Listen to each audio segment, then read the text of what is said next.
will be Jennifer, Jolly, Milland and Madhavi, and they'll be joined by 4 community members, Priya, Roy, Mahmood Makwai, Judith Odwa and Guan Peters. Right. And following on from the conversation, once we've had the conversation, your chat box will be enabled so you can ask questions and answers, or again, remember, if you have any comments or reflections, please put them in the chat box. Right. And another thing, just before I pass it over to Score Scotland, I would just like to... So I would just like to remind everybody, the audience, that to set your screen to speaker view, and for you to do that, you go up to the top of the screen and you'll see a view button, and then you can switch to speaker screen, and that way you'll just see the panelists. Okay, over to you, Score Scotland. Thank you very much, Serena. I hope everyone is very well today. So good morning. My name is Jennifer, and I am the Youth and Children's Development Officer for SCORE Scotland. SCORE Scotland stands for Strengthening Communities for Race Equality. So we're an anti-racism organisation, which is based in Wester Hailes. So we're an organisation that covers the southwest of Edinburgh, but we're actually within the Whale Arts Centre in Wester Hailes. We work with Black and minority ethnic communities, but our services are welcome to absolutely everybody. We have a variety of different projects, which I'm going to let each staff member introduce. My role is Youth and Children's Development. So I'm responsible for children's clubs and youth clubs. And we're currently working on the Duke of Edinburgh Award. So we're encouraging young people that maybe traditionally have not had access to the Duke of Edinburgh Award. And we're getting quite a lot of support from the organisation in terms of getting equipment for camping, but also working on 3 different elements. So a physical section, a skills section and volunteering. And as part of volunteering, the young people have been working with Madhavi to create a film, different films on climate change and climate justice. So we're really excited to have the young people with us today. They're very keen to participate and share their views about climate change and whether Black and minority ethnic people are often included in the climate conversation. So I will pass you on to Jolly, who can introduce herself. Hi, my name is Jolly Oluka, and I am the Development Officer for the Green Futures Project, which is all about climate change awareness and supporting action in the community. Thank you. And should I pass it on to Milland then? Thank you, Jolly. Hi, everybody. My name's Milland. I work with SCORE Scotland. My role is Equality Engagement Officer. Just reflecting on what people have been saying this morning, it's been really, really encouraging. And while the micro impacts of racism on individuals and on communities is well known, I think it is worth it's worth our time also considering the structural biases which impact us and influence all our thinking, whether it's around literature and knowledge and culture, or science and technology, and indeed climate justice. I'm really encouraged by the event this morning. So far it's been very encouraging, and I'm really looking forward to seeing how the conversation develops. Thank you all.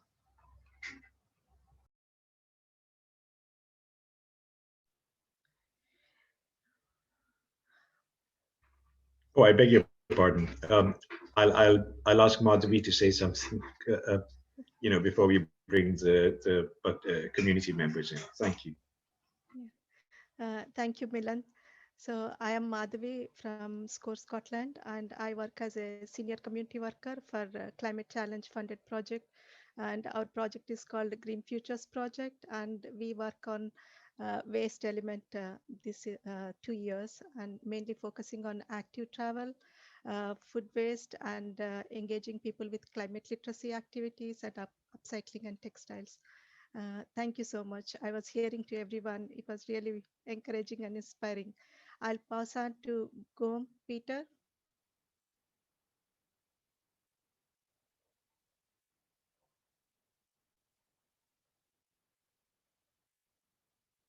Gom, I think your Hello. video, your audio is on mute. Oh, very sorry. I'm sorry about that. I am Gom Peter. I am a senior volunteer with SCOREscotland, and for quite a long time. And I've been working on several community research on environmental issues.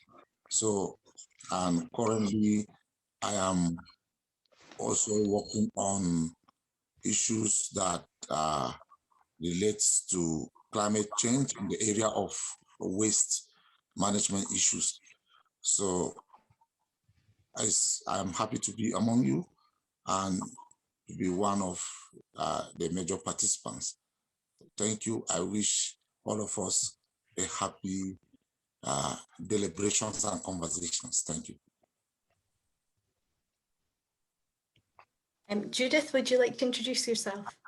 Yes, my name is Judith Odwar.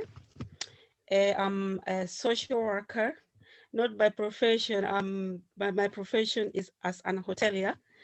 I did that for many years and I got fed up with it. So I ventured into social work. So I mainly, can you hear me today?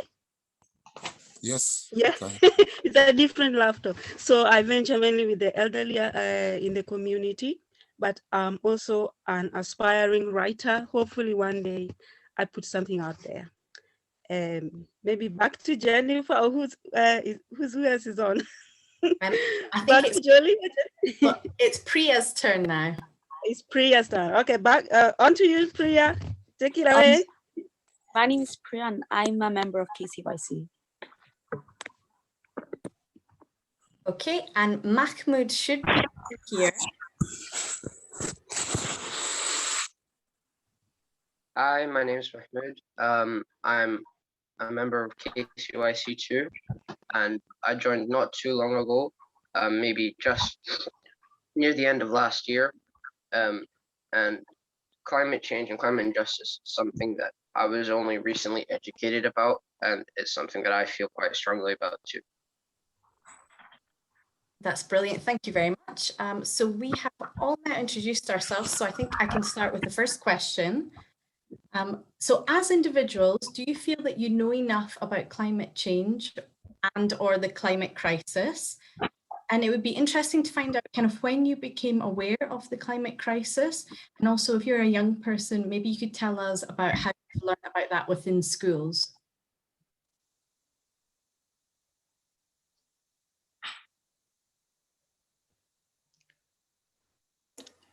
I'll go first.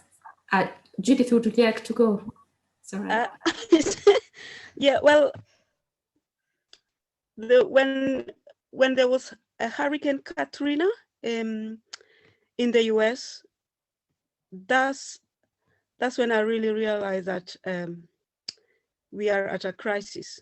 The climate is at a crisis. And if I could maybe date back to when I was a student back in Kenya, I was a boarder, and I can remember days when we would go without rain, and the seasons were so dry, which means there was no water at all. And usually in our school we had like boreholes, huge boreholes dug that could hold thousands and thousands of liters of water. And when it rains, our school could catch the rain, and this could sort of facilitate us until the next term. But the rain stopped, everything dried up. And so which means we had to go in the village to fetch water at the river. So we were sort of competing with the villagers because it's dry, the rivers are dry, and which means we are having to drink contaminated water. And most of the students became so ill with malaria, with cholera, and all that. So I realized, the thing is, those days we didn't really, because my school was in the rural area, so we didn't really realize what was going on. So these were effects of, these were climate crisis actually. And the thing is, we didn't know. And we were just thinking, oh, the rains have, delayed this season, blah, blah. And the saddest thing was, so the matrons, they sort of put this rule that if you don't take water, the kitchen for the cooks to cook with, you don't get a meal.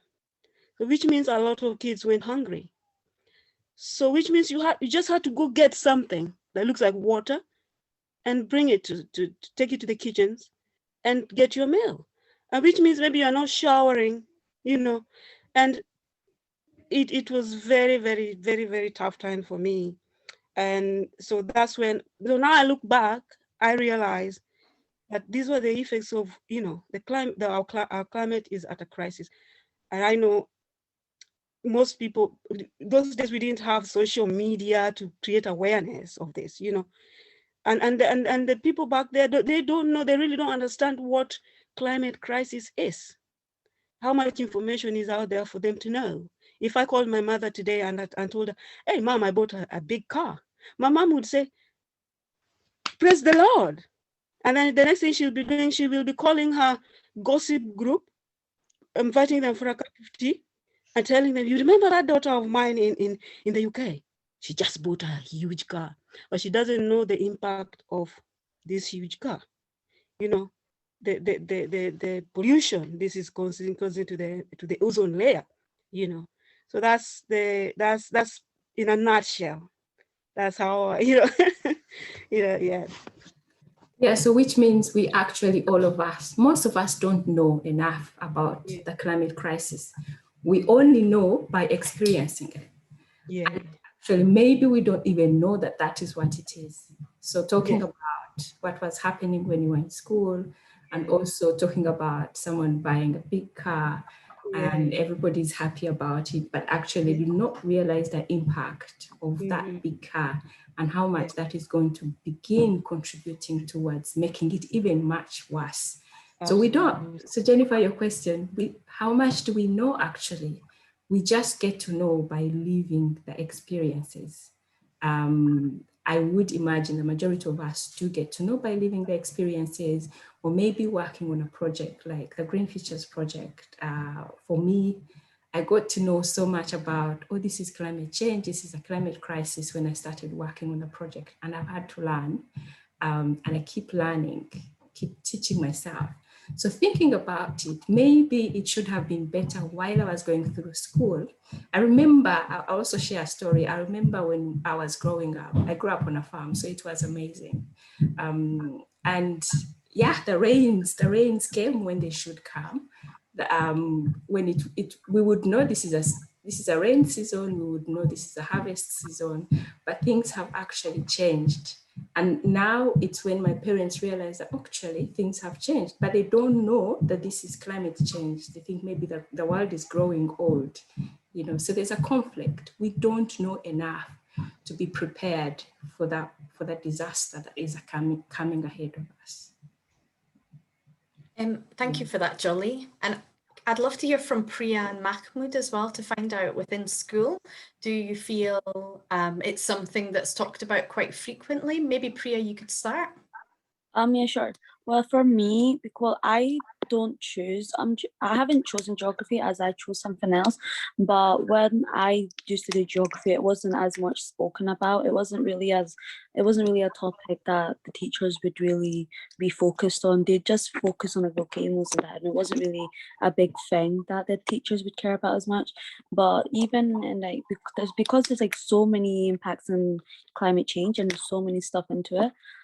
Even in other subjects, it's not really talked about. So like, for example, chemistry, how there's like fossil burnings and everything.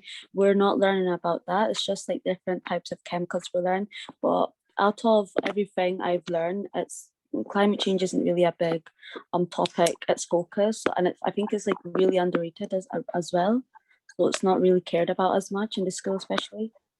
So not just, I suppose then, not just within school, but maybe I'm wondering about social media or maybe amongst your friends. Is it something that's kind of brought up and it's a subject that you guys speak about, or is it not really, it's not something that you're really... On social media, it's kind of like starting to be spoken about more. So I think it's like ever since George Floyd's death, like a lot of stuff has been spoken about, like from going all around the world. So because there's been like so many forests burning down, elephants in danger, them getting on fire in India. Because of this, I think there's like a lot of stuff going on now about climate change, and people are actually starting to realize the impacts and everything going on, and they're starting to realize, oh, so this is climate change. This is what it is. So do you feel you get that more from your social media than at school? It's starting to be like that, yes, because the school's not really got much power into it. Okay, thank you so much. And Mahmoud, it would be great to hear from you and your experience learning about the climate crisis. So I was lucky to have learned about the climate change initially in S1, and then now I'm in S3.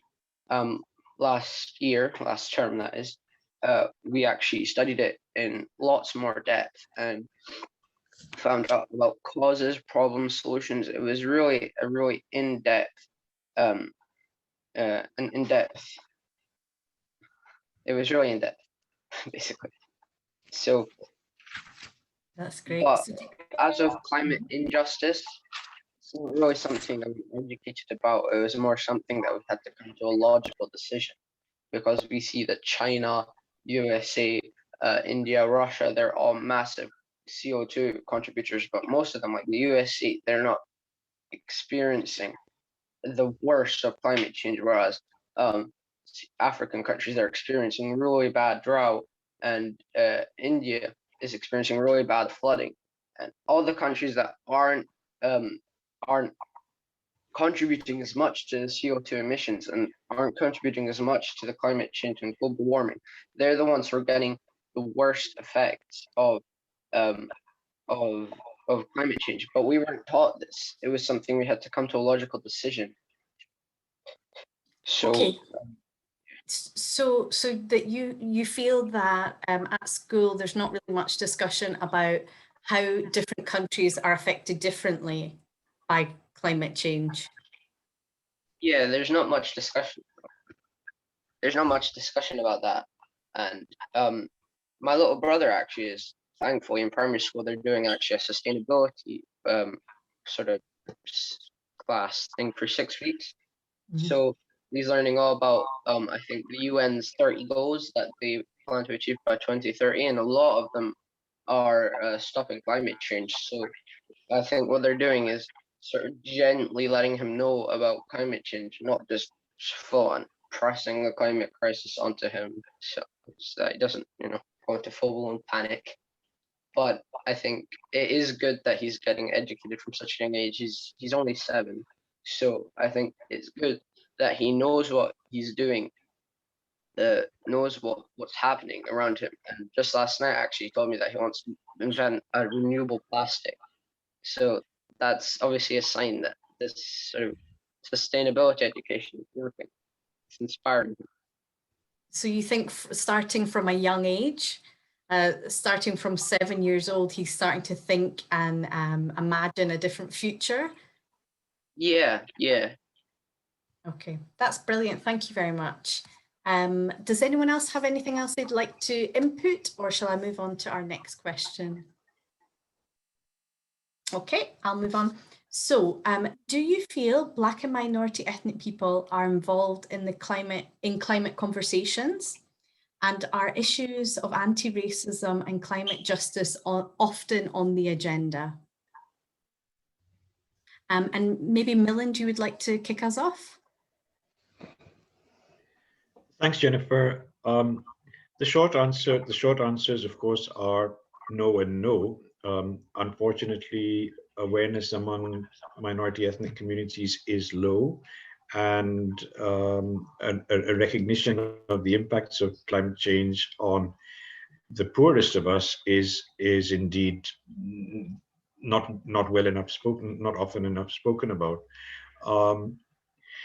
I'd just like to say there are threads running through various injustices, exclusion, marginalization, even dehumanization that lie at the foundation of colonialism, even new colonialism, if you like, the exploitative approach of extractive development, and the 1% or the 0.1% happily hoarding capital as social and economic and environmental harms are shared out to the rest of us.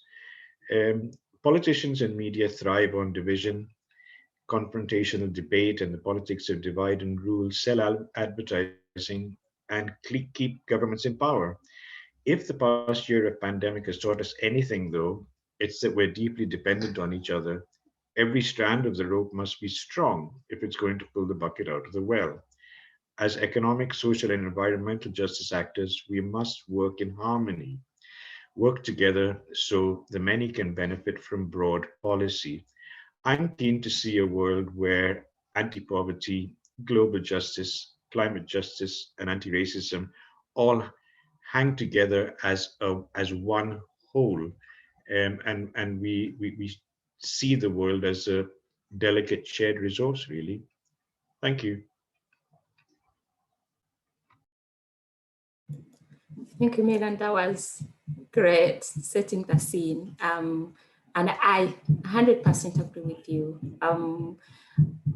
I would just say that most times when I go to places, conferences, high-level conferences, I look around and I ask myself, where's everyone else?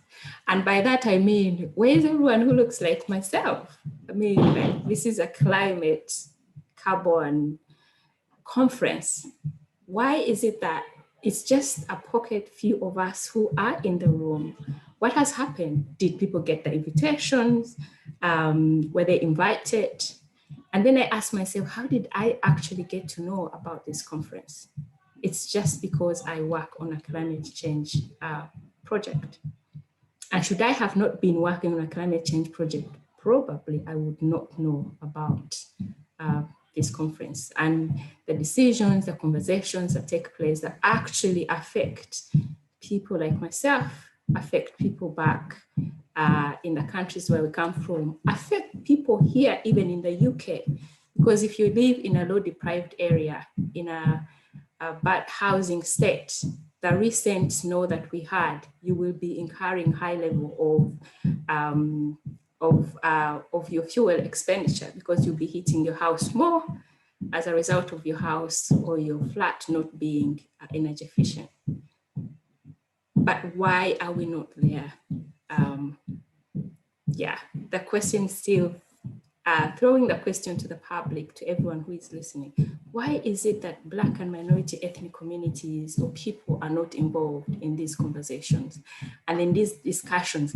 And also when they are involved in these discussions, are they actually heard? Recently, we're talking about Vanessa, what's her second name? When she was, who can remind me of Vanessa's second name? Nakati. Yes, Vanessa Nakati from Uganda, you know, when she attended that high level conference. And guess what? What happened? Yes, exactly. So you can look at that picture of Vanessa Nakati.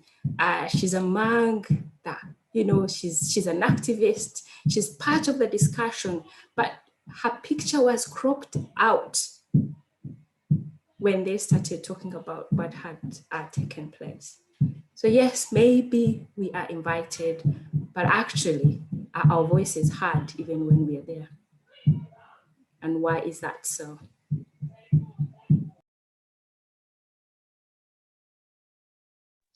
Judith, you're muted.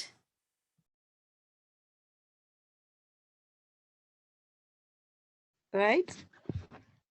Okay, can you hear me now? Okay. Well, I want to say, if I could say something, that the thing is, there's a saying that says charity begins at home.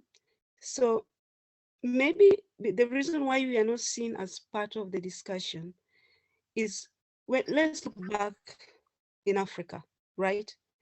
how much noise are we making about climate crisis?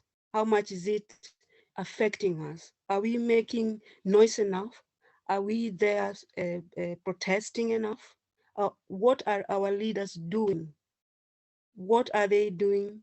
Because most of the times, even the organizations that are set there are funded. If you look keenly, they're funded by the West. The organizations that are set to fight climate crisis are funded by the West. So how much noise are we making to make the world realize that we are serious about climate change, climate crisis, climate injustices? So I think if we, and the thing is, climate crisis awareness has just begun a few years back. It's not like it's something that's been going on, the awareness itself, because people back there's so many problems, people trying to survive. Some of them have no time to invest in, in finding out what's happening to me. Some of them don't even realize, like I said before, they don't know. But now we have social media and infrastructure that they can access this information. So there's starting to be an awareness, but are there funds to make that possible? So most of the time, why we are not considered a part of debate is all these things are funded by the West. It's like that colonialism someone was talking about. It's happening all over again. So I think we are not making noise enough. We don't have funds enough to fight this the climate crisis. And we are the one. I think we are the least polluters, but we are experiencing the worst of it. That's how I see it. Judith, Someone can put it better. No, that's great. Madhavi, would you like to Yeah, just I wanted to add one point. What I see in my community is like I am from first generation. I came with my husband on his job. So most of the people, they want to survive, so they don't even think they concentrate on their jobs or children. They think about social justice, like they want to be well presented in society, and again think about getting better job, something like that. So even though they know there is event happening on climate change, they don't turn up. So sometimes you have to encourage, like you have to invite them personally, like BME individuals or communities or community groups. You have to call them and ask representatives to come and speak. And these events, for me, from my personal experience, even I was not aware about climate change or anything, all these terms. But when I started volunteering without any intention, without knowing the subject or crisis or anything, I started volunteering, and everything led to like climate change. Later I realized, okay, I am working on climate change. This is the reason behind it. So I started exploring. I started looking for events, attending events, again exploring, watching documentaries, David Attenborough documentaries. So I am educating myself, I am learning myself. I am a carbon literate, so I know, because I work in my workplace, I work for the Climate Challenge funded project, so I am aware of this. So BME communities, even though they are well educated, they are well placed, they don't look this as a crisis. Their immediate requirement is like their own well-being.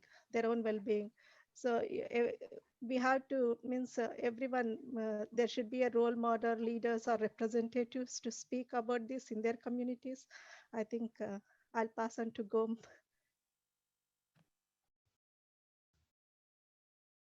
Yeah, thank you very much. I want to say something about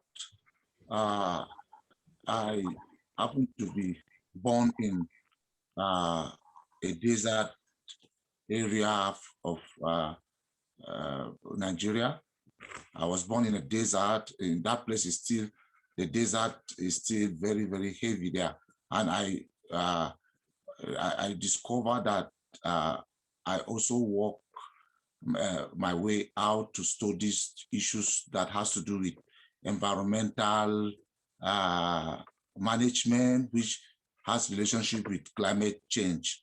But I still want to look at what we are dealing with, because if we are talking about climate justice as a form of environmental justice, which sometimes we interchangeably use it, we still look at how the freedom or that is in relation to the creation of policies and projects that will address this climate change as well. So, but I noticed that these policies,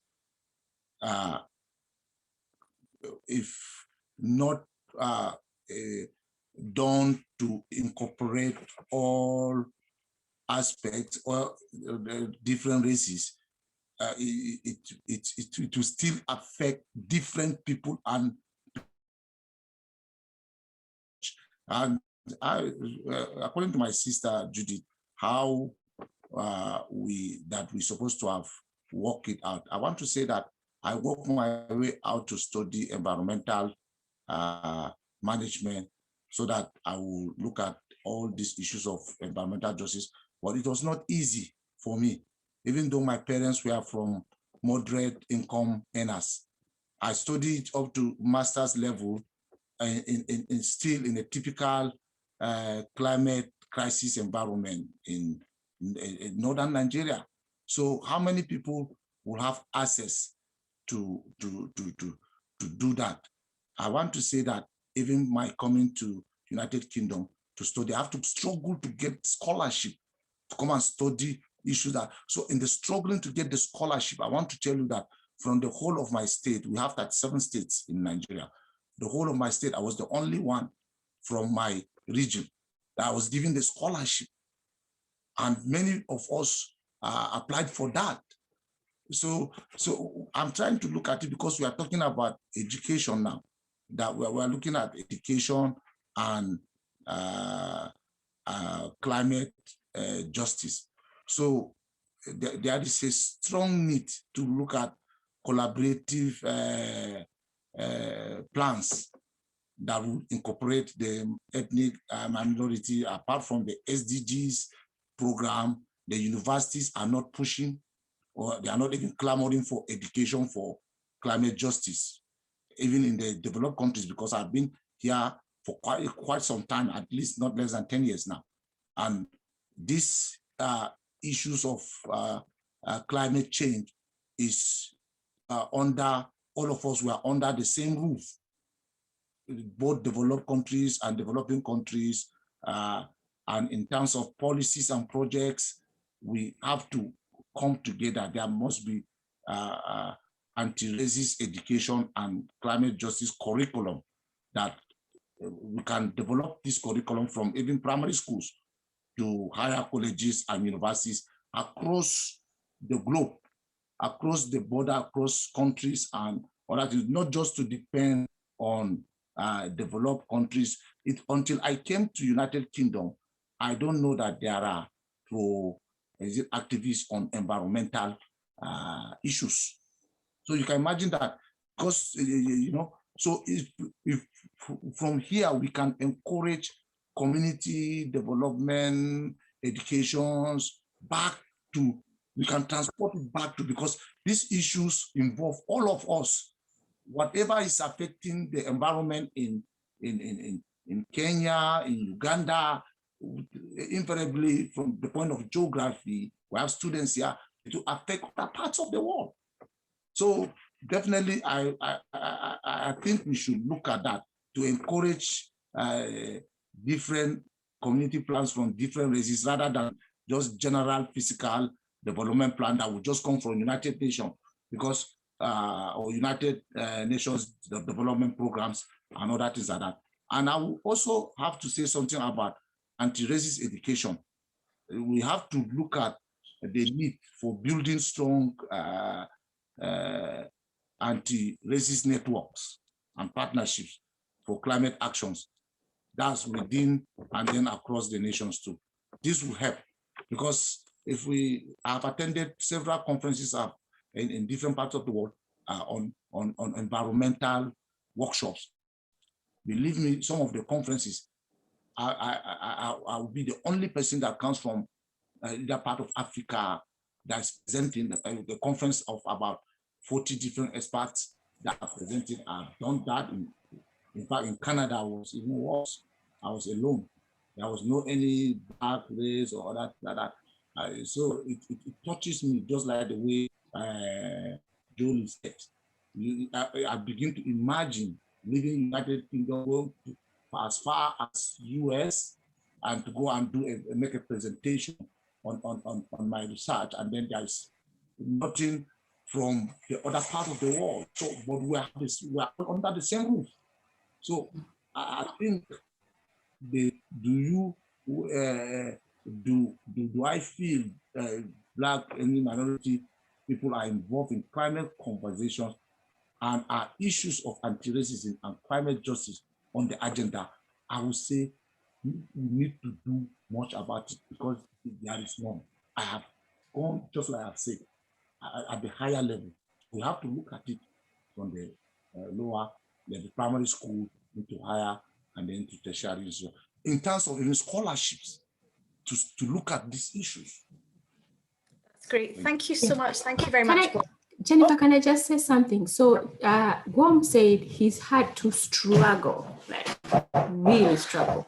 Must we struggle to learn about the climate crisis that is actually impacting all of us? It will impact all of us. Okay, maybe not at the same measure, but eventually if we don't educate ourselves, okay, should we educate ourselves? I mean, do I have to go through high school, university, master's degree, and maybe PhD to just have to learn about the climate crisis? Or shouldn't it be just embedded in the curriculum, just like what Gom has, just to emphasize what he was saying? He has had to struggle, like his parents have had to be in it and push him to the level that he has reached. It should not be that way. The education system needs to be transformed, and climate education, climate change, climate justice, anti-racism should be embedded in every aspect of education. That's great. Thank you so much. I'm going to now move to the questions that we're taking in the chat. So we've had our first question from Bennett. What is your biggest frustration of how climate change is framed at large? I think I might actually kick this one off. My frustration, I think, living here in Britain, when we think about climate change, we very rarely look at our actions abroad. I went to Guinea in 2017. Guinea is one of the poorest countries in the world. When I arrived, I was shocked. Honestly, I was shocked at the levels of poverty, until I arrived at one very specific town, which was full of luxury, and there was quite a lot of Europeans, Australians, Russians, and that's because there was a bauxite mine. So bauxite is in all our mobile phones. It makes up aluminium. And the transport system was basically a train, and it was just so many, it was just removing that material from the country. It was getting it out as fast as it could. I think the local community gets $1 per ton. So in terms of investment into the local town. And I think it's so very rarely that we hear about those type of companies. So British companies, Russian companies, Australian companies that are mining in Africa. We don't want to focus on that when we think about climate change and the difficulties that it's causing around the world, and how local communities are suffering because of that mining. So sorry, I just totally jumped in there. So the question was, what is your biggest frustration of how climate change is framed at large? It's the biggest lie. I mean, recently I watched The Green Lie, and I highly recommend it. We screened it. It's the lie, okay? I heard of sustainable palm oil. how can palm oil be sustainable when they are massively cutting all the forests down and saying it is sustainable? How is it sustainable? So yeah, so there is a lie about climate change. The people who are currently being affected, they don't know why they're being affected. And the ones who are causing the huge impact, I mean, like just what you said, Jennifer, you know, they're drilling. And if you think about colonialism, all that was about going there and taking from what those countries do have, and no thoughts about it, and some are not even still thinking about it. So yeah, that's my opinion. I think there's a big lie about how climate change is being framed. Thank you, Jolly. Judith, I think you'd like to say something. Oh, well, what did I want to say? Well, I think there is a sort of like a double standard kind of, you know, about it all, where the rich tends to be, I don't want to really quote somebody, but the rich tends to be the ones who try to fight climate change and all this, and then they are the worst polluters as well. So you're like, it's quite ironic. And then the double standards of it all, I find a bit stressing. And what else did I just forgot something I wanted to say. Yeah, like what's happening in the Amazon. I don't know if they were cutting down trees there like nobody's business, wanting to drill oil on all that. And then there's the blame game about it. The liberals blaming the conservatives, then the conservatives blaming the liberals, and you're like, there's no sort of like a, you know, there's no coming together. It's just like it's like when you cut a tree from the stem, you know, or you're trying to get rid of a weed, and instead of uprooting it all the way, but you're cutting it, which means it's still there. So there's no really kind of agreement. Somebody's trying to blame somebody else, you know, this and this and that. Yeah, and the double standards of it as well. So you know, and how do you, and we are so, human beings are, we don't care how much pollution are we putting in the sea. We've seen what's happening to the animals in the sea, just dumping, a dumping ground. These things are coming mostly from the West. It's shocking. That's my opinion. Yeah. Thanks, Jennifer and Jolie. Thank you. Does anyone else have a comment to make? I'll add one point. So what I was thinking is, growing up, I did not see any of these kind of terms or anything. So even grandmothers and parents, no, they used to tell us like everything you should use in moderate. Like I saw less packaging. When I came to this country, completely it's different. So when you in our country, like when I was growing, everything is like open market. You go buy, there is no packaging. Here there is lot of packaging. Supermarkets, you go and you buy, you are forced to buy, and they say you can recycle, but you can't exactly recycle. Plastic is there, you're not completely recycling it. So growing your own food, all these initiatives, no, they should start from home. Parents, they should educate, or whatever knowledge they have to start cooking instead of buying pre-packed meals or anything. They have to start cooking. The way you live, that makes the difference. So whatever the values or whatever actions, small actions you are taking, that makes a difference. Seeing all this news and everything, no, young people, like even my children, they get frustrated. They say, anyway, world is ending, what should we do? So that kind of thinking is developing. So I think, yeah, next, anyone, if you want to say. That's great, thank you. And we are now at 13 minutes past, so I would like to ask Mahmoud for his closing, maybe some closing remarks. Is that okay with everyone for Mahmoud to? Okay, great. Thanks, Jennifer. So what I believe about climate change is we know how to solve it, but the question is we have to know how to solve it long term. So we know we have lots of renewable energy, so like solar power, wind power, hydroelectric power. We have all these sort of all these substitutes for fossil fuels and gas and oil. We don't need them, but the question is, how are we going to help developing countries such as Somalia, Mali, South Sudan? How are we going to help them develop in a sustainable way? Because they're not at a point yet where solar energy or hydroelectric energy or wind energy, they're not developed enough to have these sort of resources. So the question is, I believe, is how do we help them industrialize? How do we help them become renewable, sustainable countries? And how, because we know how to bring this change to ourselves, we have this level of technology and we can easily implement it, but we don't because the government decides not to. But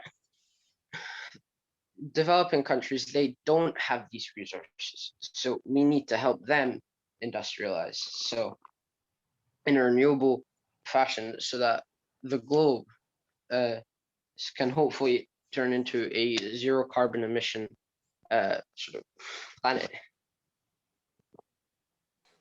Thank you. Great. Thank you, Mahmoud. Thank you. Zarina, I'll hand over to you now. Thank you, all of you at SCORE Scotland. That was a really riveting discussion, and I love to hear the viewpoint from both Priya and Mahmoud about their different experiences within the education system. And also, I think it was really important how everybody emphasised that climate change seems to be like a bolt-on. It seems to be an add-on all the time, rather than it being just, this is life and this is what we need to do. And so it was really interesting. Thank you very much. Thank you for all of these for your contributions. And you would normally have a big applause. So thank you.